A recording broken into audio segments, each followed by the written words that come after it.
২৬শে জানুয়ারি।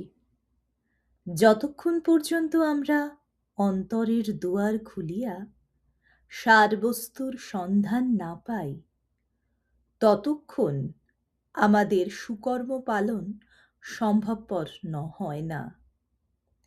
বসি আমি যবে তব পাশে, খুলিয়া হৃদয়, আনন্দে উৎসারিত হয় মম গভীর অন্তঃস্থল।